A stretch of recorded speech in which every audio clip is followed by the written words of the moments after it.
وقل رب زدني علما. طيب, notez, il a été rapporté dans Abu Daoud. Il a été rapporté dans Abu Daoud, numéro 5095. Dans Abu Daoud, 5095.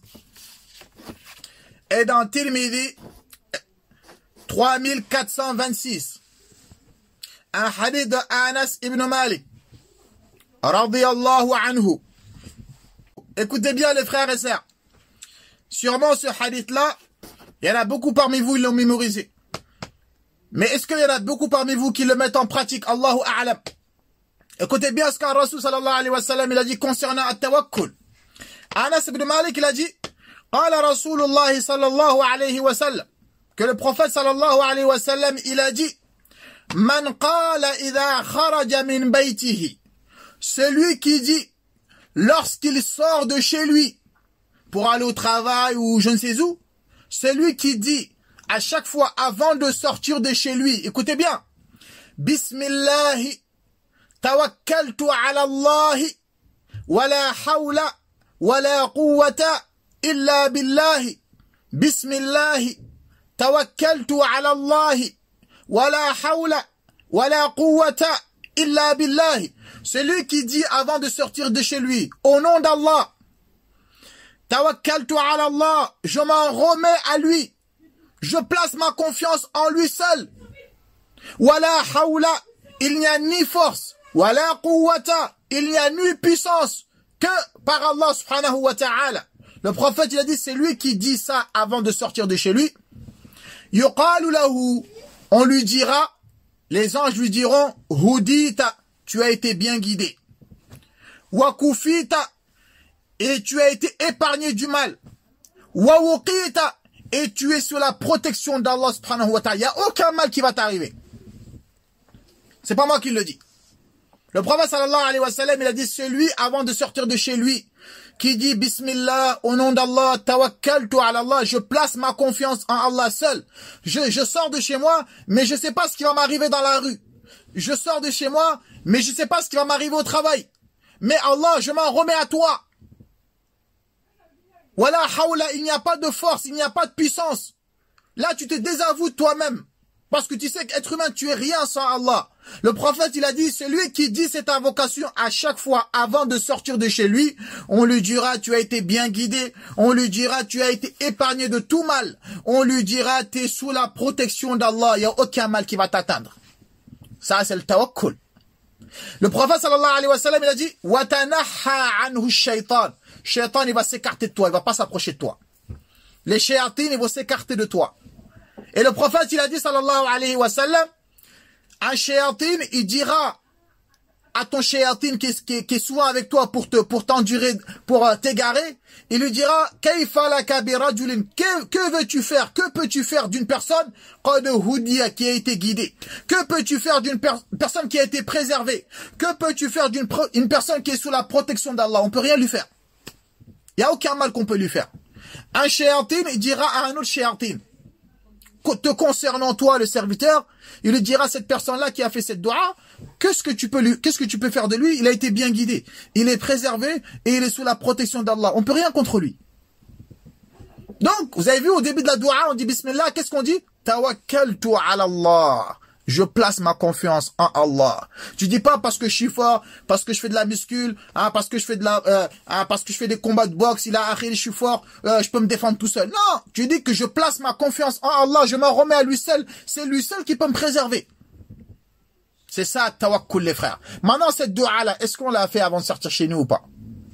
Donc on est là, avant de sortir chez nous, on met les masques, on met les gants, voilà, ça va nous préserver du corona, mais toi tu fais même pas cette dua, mon frère. La hawla wa la quwwata illa billah. Je dis pas de mettre les masques, c'est haram. C'est pas ce que je dis. Je dis pas de mettre les gants, c'est haram. C'est pas ce que je dis. Mais cette dua-là, quand tu l'as fait, Allah il va te préserver, mon frère et ma sœur. Ça, c'est la priorité, ça. Donc, tu veux te préserver du corona ou de n'importe quelle maladie, fais cette dua. Lorsque tu sors de chez toi, tu seras atteint par rien du tout. Notez, les frères, il a été rapporté encore dans Abu Daoud. Il a été rapporté encore dans Abu Daoud. Numéro 5094. Et dans Tirmidhi, 3427. Ala Mohim, les frères, cette dua-là, on doit la prendre par cœur. À chaque fois, avant de sortir de chez toi, tu fais cette dua. Même tes enfants et ta femme, tu dois leur apprendre. En sortant de chez toi, sache qu'il n'y a rien qui va t'arriver. Tu es sous la protection d'Allah. Donc, un deuxième hadith, an al-Mu'minina Salama. Ce hadith-là, c'est un hadith d'une des femmes du prophète, sallallahu alayhi wa sallam. La mère des croyantes, Salama. Elle a dit que le prophète, sallallahu alayhi wa sallam, lorsqu'il sortait de chez lui, il faisait cette dua.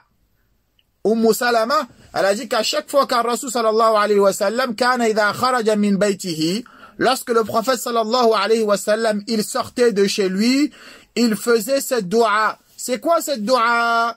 Bismillahi. Le prophète, il disait, au nom d'Allah, tawakkaltu ala Allah, je place ma confiance en Allah subhanahu wa ta'ala lui seul. Allahumma, ô toi Allah, Allahumma a'udhu bika, inni a'udhu bika. Ô toi Allah, je me refuge, hein, je mets sous ta protection, an adilla, que je m'égare, ou udalla, ou bien qu'on m'égare. Ça, c'est encore en plus. Tout à l'heure, on a dit, le prophète disait, Bismillah, tawakkaltu ala Allah, wa la hawla wa la quwwata illa billah. Mais tu dois rajouter ça aussi. Allahumma, ô toi Allah, inni a'udhu bika, je me mets sous ta protection, an adilla, quand je sors dehors, que je ne m'égare pas, que je reste sur le tawhid, que je reste sur l'islam, que je reste sur la sunna de Rasul sallallahu alayhi wa sallam, que je ne m'égare pas. Ou udilla, ou bien qu'on m'égare pas aussi. Préserve-moi Allah, que je m'égare pas et qu'on ne m'égare pas. Ou azilla, ou bien Allah, que je glisse dans l'erreur. Que je tombe dans l'erreur, que je glisse, je tombe dans l'erreur. Ou uzalla, ou bien je pousse quelqu'un d'autre, moi, que je tombe dans l'erreur, que je glisse, je tombe dans l'erreur. Ou uzalla, ou bien je pousse quelqu'un d'autre, moi, dans l'erreur. Ou bien quelqu'un d'autre me pousse, moi, dans l'erreur. Ou azlima, ou bien Allah, je commets une injustice. Allah, préserve-moi. Que je commets une injustice. Ou udlama, ou bien que je subis une injustice. Allah, préserve-moi de tout cela. Ou